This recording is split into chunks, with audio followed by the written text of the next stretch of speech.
요한복음 8장 10절에서 12절 말씀과 29절의 말씀인데요. 우리 먼저 10절부터 12절 함께 합독하시겠습니다. 예수께서 일어나사 여자 외에 아무도 없는 것을 보시고 이르시되 여자여 너를 고발하던 그들이 어디 있느냐? 너를 정죄한 자가 없느냐? 대답하되 주여 없나이다. 예수께서 이르시되 나도 너를 정죄하지 아니하노니 가서 다시는 죄를 범하지 말라 하시니라. 아멘. 29절입니다. 나를 보내신 이가 나와 함께 하시도다. 나는 항상 그가 기뻐하시는 일을 행함으로 나를 혼자 두지 아니하셨느니라. 아멘. 네. 블레싱 프레이 20일 작정하시고 기도하시는 기간인데요. 네, 오늘 이렇게 또 말씀을 전하게 돼서 참 하나님께 감사하고 또 당회장 목사님께 참 감사를 드립니다. 우리는 예수를 믿으면 복을 받는 줄로 믿습니다. 그러나 예수를 믿는 것이 복인 줄로 믿습니다. 예수님 그분 자체가 복이시기 때문에 그런 것이죠. 하나님 편에서 예수님은 우리에게 죽기까지 자신을 내어주시기까지 우리를 사랑하신 하나님의 사랑이 되어주시고요. 또 우리 편에서 예수님은 하나님에게 죽기까지 순종하심으로 말미암아 우리의 죄를 사하여 주시고 우리의 의로움이 되어주셔서 우리를 하나님의 자녀 되게 하여 주신 예수님, 그러하기에 그 예수님은 우리에게 복이 되시는 줄로 믿습니다.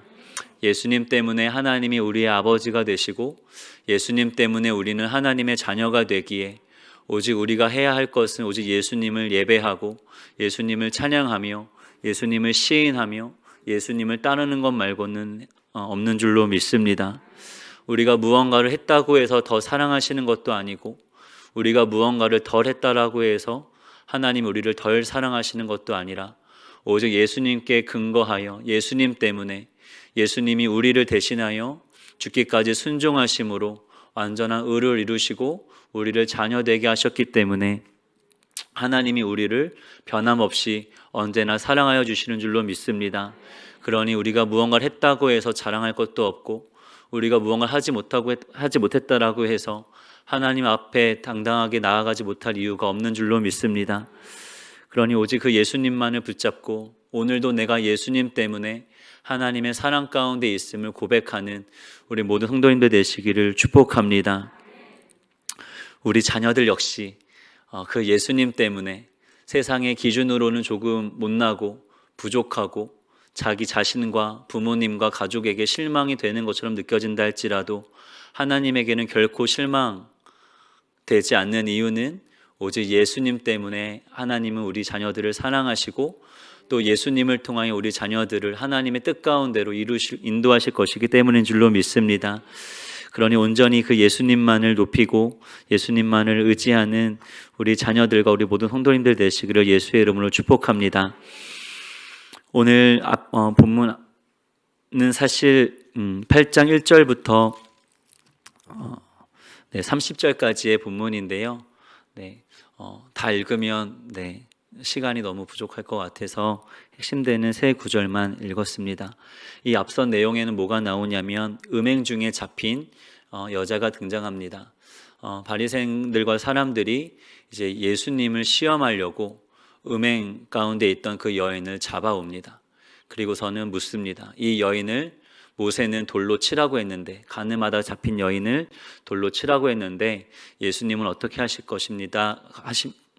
라고 묻습니다. 왜냐하면 예수님이 만약에 돌로 치라 했으면 이거는 로마의 재판 없이 예수님 스스로 판결을 내린 것이기 때문에 로마의 법을 위반한 것이 되고요. 또 그 여인에게 용서와 자비를 베풀어 주신다고 한다면 예수님은 모세의 법을 어긴 것이기 때문에 딱 가늠하다 잡힌 여인을 예수 앞에 두고 이제 예수님을 이제 고발하려고 시험하는 것입니다.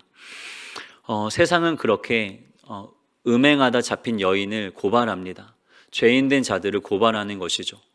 심지어는 죄가 없으신 예수님마저도 고발하려고 하는 것이 바로 세상입니다. 그래서 죄인들에게는 그 죄를 보게 하면서 넌 죄인이야, 너는 죄인이야 라고 고발을 하고요. 또 의롭다라고 하는 자들에게는 너가 정말 의로워 라고 되물으며 우리를 무엇을 가지고 시험하냐면 우리의 현실과 우리의 연약함들을 가지고 우리를 시험합니다. 너가 정말 예수님 때문에 의인이라고 한다면 네 삶을 왜 그래? 네 형편은 왜 그렇고 네 삶의 성적과 그 결과는 왜 그래? 라는 식으로 이 세상의 기준을 가지고 우리의 죄를, 우리의 연약함을 고발하려고 하고 정죄하려고 합니다. 우리 고3 친구들과 기도회를 하고 있는데요. 우리 한 친구가 하루는 그렇게 얘기를 하더라고요.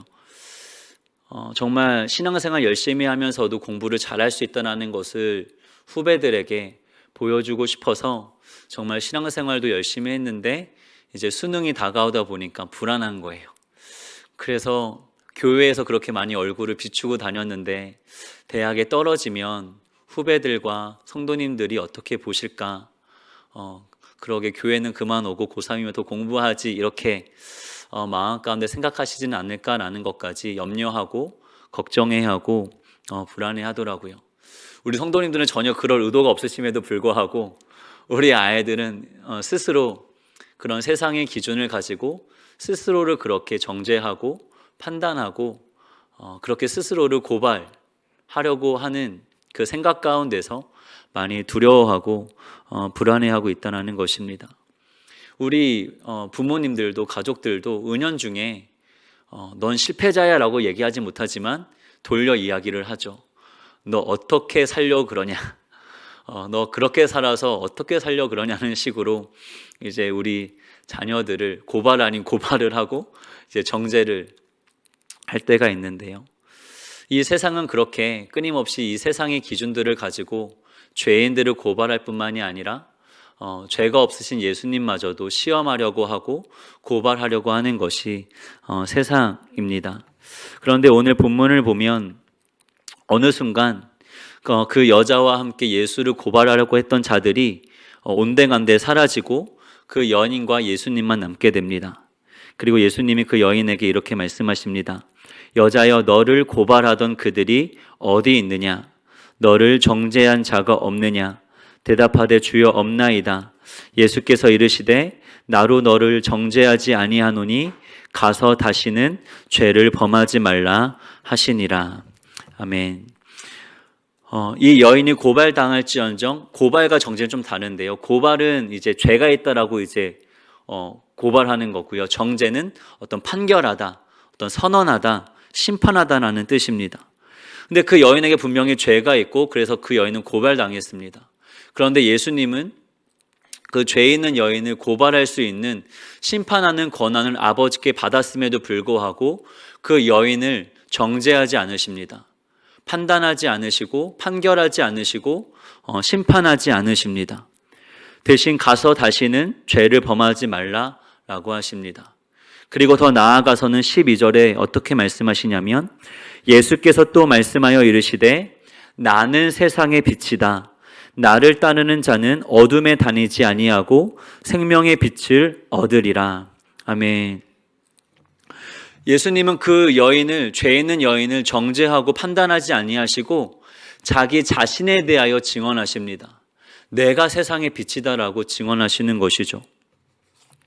그러자 바리새인들이 또 시비를 겁니다. 13절에 너가 너를 위하여 증언하니 내 증언은 참되지 않다. 당시에는 어떠한 법이 있었냐면 그 누군가에 대한 증언은 그 사람의 아닌 또 다른 누군가 두 사람이 증언을 해줘야 그 사람에 대한 증언이 참되다라고 보았습니다. 근데 본인 자신이 자신에 대해 증언하니까 그거는 당연히 참된 것이 아닌 거죠. 그런데 예수님은 뭐라고 말씀하시냐면 이렇게 말씀하십니다. 너희는 육체를 따라 15절에 너희는 육체를 따라 판단하나 나는 아무도 판단하지 아니하노라. 만일 내가 판단한다 할지라도 내 판단이 참된 것은 내가 혼자 있는 것이 아니요 나를 보내신 이가 나와 함께 계시기 때문이다. 그러니 예수님은 예수님 자신이 증언하실 뿐만이 아니라 나와 함께 하시는 하나님이 나를 증언하신다는 것이죠. 또 다른 말로 보면 내가 나의 증언은 내 증언이 아니라 나와 함께 하시는 아버지의 증언이기 때문에 내 증언은 참되다라고 말씀하시는 것입니다.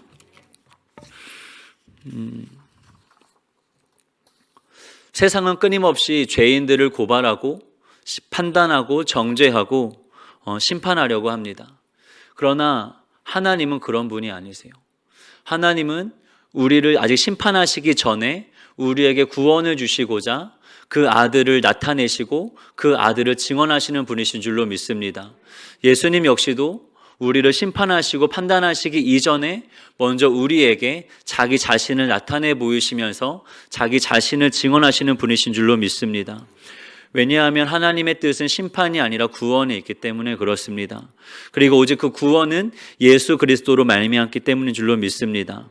그 예수님만이 진정한 궁극의 복이시기 때문에 심판을 하지 않고 구원을 받게 하시기 위해서는 그 아버지는 아들을 증언하시는 분이요 예수님 자신도 자신을 증언하시는 분이신 줄로 믿습니다. 그러니 정말 우리의 구원이 대학에 있지 않고 성공에 있지 않고 돈에 있지 않고 정말 예수님께 있음을 믿는다면 우리가 정말 우리 자녀들에게 증언해야 되는 것은 바로 예수님이신 줄로 믿습니다. 예수를 믿지 않으면 아무리 많은 부와 명예와 권력을 가졌다 할지라도 세상 가운데 속해 죄 가운데 속해 죄 가운데 죽을 수밖에 없지만 그러나 부와 명예와 권력이 없다 할지라도 정말 예수를 믿고 예수에게 속한 자는 그것이 없다 할지라도 구원을 받게 되는 줄로 믿습니다. 영생을 얻게 되는 줄로 믿습니다. 그러니 오직 구원이 그 예수님께 있기에 그 아버지를 따라 예수님을 따라 성령님을 따라 예수님을 증언하시는 우리 성도님들 되시기를 예수의 이름으로 축복합니다. 우리 자녀들은 성공한다고 정죄받지 않는 것이 아니라 예수님 앞에 서게 될 때에 예수님을 만날 때에 그 누구도 누구에게도 정죄받지 아니하고 판단받지 아니하게 되는 줄로 믿습니다. 그러니 우리 자녀들을 예수님 앞에 세우는 우리 자녀들에게 예수님을 만나게 하는 그러한 우리 성도님들 되시기를 예수의 이름으로 축복합니다. 두 번째는 그렇다면 예수님을 만났다라고 한다면 예수님을 증언했다라고 한다면 그 다음은 무엇인가? 바로 예수님을 통해 하나님 아버지의 품, 그 마음, 그 사랑을 경험하는 것입니다. 예수님은 이 땅 가운데 오셨을 때 세상의 고발을 두려워하지 않으셨습니다. 예수님이 이 땅 가운데 오셔서 세상 사람들의 고발을 두려워하지 않았던 것은 않을 수 있었던 이유는 무엇이었냐면 바로 하나님 아버지의 인정이 있었기 때문에 그런 것이죠. 이는 내 사랑하는 아들이라 기뻐하는 자다라고 하는 하나님 아버지의 증언이 있었기 때문에 세상 사람들이 예수님에 대해 뭐라고 한다 할지라도 이미 예수님은 하나님 품 안에서 자신이 누구인지를 아셨으며 하나님의 뜻을 행하고자 했던 예수님에게 있어서 하나님은 뭐라고 증언하시는지를 예수님은 듣고 계셨기 때문에 예수님은 결코 사람들의 고발과 사람들의 시선을 두려워하지 않았다는 것입니다.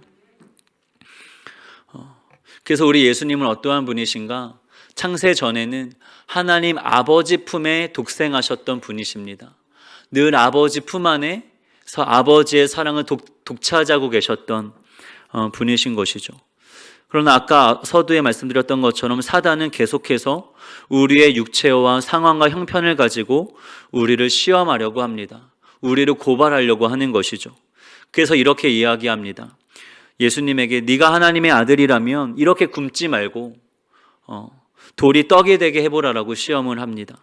그리고 너가 정말 하나님의 아들이라고 한다면 사나운 들짐승 가운데 살지 말고 천사들의 보호 가운데 살아보라고 이야기를 합니다. 그리고 정말 네가 하나님의 아들이라면 광야에 살지 말고 천한 만국을 소유하라라고 시험을 합니다. 그런데 정말 예수를 믿는 자는요 복을 받습니다. 그러나 예수를 믿는 자는요 가난할 수도 있고요 위험에 처할 수도 있고요 척박한 곳에 살 수도 있습니다. 왜냐하면 죄 때문이 아니라 누군가를 섬기기 위해서 가난하고 위험 가운데 있고 척박한 곳에 죽어가고 있는 영혼들을 섬기기 위해서는요, 얼마든지 그러한 삶을 살아갈 수 있다는 것입니다. 그래서 예수님은 말씀하시는 거예요. 하나님의 아들은 떡으로만 살지 않고 말씀으로 살며, 하나님의 아들은 결코 아버지를 시험하지 않으며, 하나님의 아들은 오직 하나님만을 섬긴다라고 다놓고 그 사단에게 말씀하십니다. 예수님의 정체성은 떡에 있지 않았고, 천사들의 보호에 있지 않았고, 천하 만국을 소유하는 데 있지 않았습니다. 아버지의 사랑 안에 있었습니다. 아버지의 증언에 있었습니다. 아버지가 나에 대해 무엇이라고 말씀하시는가? 내가 지금 아버지의 품 안에 살아가고 있는가? 아니면 아버지를 떠나 살아가고 있는가? 오직 예수님의 정체성은 거기에 있었다는 것입니다. 그 예수님은 창세전부터 아버지의 그 품 안에 거하셨기 때문에, 그 아버지의 사랑 안에 거하셨기 때문에, 그 아버지의 사랑은 예수님의 마음 안에서 무엇으로 바뀌었냐면 아버지의 기쁨이 되고자 하는 소원으로 바뀌었습니다. 오직 아버지의 사랑만이 아버지의 기쁨이 되고자 하는 마음을 만들어내는 줄로 믿습니다. 그리고 그 아버지의 기쁨이 되고자 하는 소원은 아버지의 뜻을 행하고자 하는 의지로 나타나게 되는 줄로 믿습니다. 그래서 예수님이 세상의 고발을 두려워하지 않고 세상의 정죄를 두려워하지 않으실 수 있었던 것은 바로 예수님 마음 안에 나는 항상 그가 기뻐하시는 일을 한다라는 마음이 있었기 때문에 그렇습니다. 예수님의 마음의 중심에는 오직 아버지의 뜻을 행한다라는 것에 있었기 때문에, 그래서 예수님은 세상의 고발을 두려워하지 않으셨습니다. 29절에 나를 보내신 이가 나와 함께 하시도다. 나는 항상 그가 기뻐하시는 일을 행함으로 나를 혼자 두지 아니하셨느니라. 아멘. 우리가 세상의 시선과 세상의 고발을 두려워하는 마음에는요, 아버지가 기뻐하는 일을 행하고자 하는 마음이 없다라는 증거이기도 합니다. 그 가운데는 내가 인정받고자 하는 마음이 숨어 있는 것이죠. 결국엔 내가 사람들에게 하나님이 되고자 하는 마음이 있으면요, 결국에는 세상에 속한 자가 되어 세상 사람들의 고발과 시선을 두려워하며 결국에는 죄 가운데 죽을 수밖에 없습니다. 그러나 우리가 하나님의 자녀이기에, 내가 예수님 안에서 하나님의 사랑받는 자녀이기에 나는 오로지 하나님이 기뻐하시는 뜻만 행한다라고 마음을 정하고 나아간다면 우리는 담대할 수 있는 줄로 믿습니다. 왜냐하면 아버지가 기뻐하시는 일에는 항상 아버지가 함께하고 계시기 때문인 줄로 믿습니다. 아버지가 기뻐하시지 않는 일에는요, 하나님이 계시지 않습니다. 아무리 노력하고 열심히 한다 할지라도 아버지가 기뻐하시지 않는 일을 하는 것은요, 거기에는 아버지가 없어요. 그래서 그것은 헛수고가 되고 시간 낭비가 되어버립니다. 그러나 내가 무언가 열심히 하는 것 같지 않아도요, 내가 하나님의 뜻을 행하고 하나님의 뜻 가운데 있으면요, 거기에는 하나님이 함께하고 계시는 줄로 믿습니다. 그거 자체가 바로 하나님이 나를 증언해 주시는 것이죠. 하나님이 함께하는 그 자체가 바로 하나님이 내가 누구인지를 증언해 주시는 것이요, 또 그 가운데 하나님의 뜻을 행할 때 반드시 하나님의 지지하심과 하나님의 증언이 있는 줄로 믿습니다. 그러니 우리 자녀들 가운데 이 마음이 부어지기를 소원합니다. 주님, 우리 자녀들이 예수님을 만났다고 한다면 정죄하지 아니하시고 우리를 구원하시고자 죽기까지 우리를 사랑하신 그 예수님을 만났다고 한다면 그 예수님을 통하여 하나님의 사랑을 경험하게 하여 주시고, 그 하나님의 사랑이 우리 자녀들 마음 가운데서 정말 아버지의 기쁨이 되고자 하는 소원이 되게 하여 주옵소서. 오직 아버지의 뜻만을 행하고자 살아가는, 그래서 아버지의 뜻을 행하고자 말씀을 로 나아갈 수 있는 우리 주의 자녀들 되게 하여 달라고 기도하는 우리 모든 성도님들 되시기를 예수의 이름으로 축복합니다. 그렇게 우리가 아버지의 사랑을 경험하여 아버지의 뜻을 행한다는 것은 결국엔 무엇이냐면 바로 예수님을 따르는 것입니다. 말씀을 따르는 것이죠. 말씀이신 예수님을 따르는 삶, 거기에는 바로 하나님의 증언이 있는 줄로 믿습니다. 11절에 나도 너를 정죄하지 아니하노니 라고 말씀하시면서 다시는 죄를 범하지 말라라고 말씀하십니다. 그냥 좋게 타이르는 것 같습니다. 그러나 정죄하지 아니하노니와 죄를 범하지 말라라고 하는 그 사이에는 무엇이 있냐면 바로 예수님의 죽음이 있는 줄로 믿습니다. 예수님이 죄로 정함을 당하시고 그 죄를 가지고 십자가에 죽으셨기에 그 예수님이 자비로우실 뿐만이 아니라 의로우신 이유는 무엇이냐? 그 여인의 죄를 정죄하지 않으시는 이유는 그 여인의 죄를 지금 예수님이 짊어지시고 그 여인의 죄를 대가를 치르시러 십자가로 가고 계시기 때문인 줄로 믿습니다. 예수님은 결코 죄를 가볍게 여기시는 분이 아닙니다. 결코 죄를 정말 가볍게 여기시는 분이 아니라 그 죄 때문에 하나님의 진노를 받으시는 분이십니다. 그럼에도 불구하고 우리를 정죄하지 아니하시는 것은 그분이 우리의 죄를 짊어지시고 십자가에 죽으셨기 때문인 줄로 믿습니다. 그래서 예수님은 그 여인을 정죄하지 않으시고 또 말씀하십니다. 죄를 범하지 말라. 이제 너희는 더 이상 죄의 종이 아니니 죄에게 끌려다니지 말고 죄를 범하지 말라라고 말씀하십니다. 그리고 한 가지 비전을 제시하십니다. 바로 그것이 12절입니다. 나는 세상의 빛이니 나를 따르는 자는 어둠에 다니지 아니하고 생명의 빛을 얻으리라. 아멘. 세상은 모든 죄를 고발하고 의로우신 예수님마저도 고발하려고 했던 그렇게 어두운 곳입니다. 근데 그 가운데 세상의 빛 대신 예수님은 우리를 고발하거나 정죄하지 아니하시고 예수님을 증언하시는 분이신 줄로 믿습니다. 그러면서 말씀하십니다. 나를 따르는 자는 이제는 죄를 범하지 말고 나를 따르라고 말씀하십니다. 이제 너는 죄의 종이 아니라 내 종이니 나를 따르라고 말씀하십니다.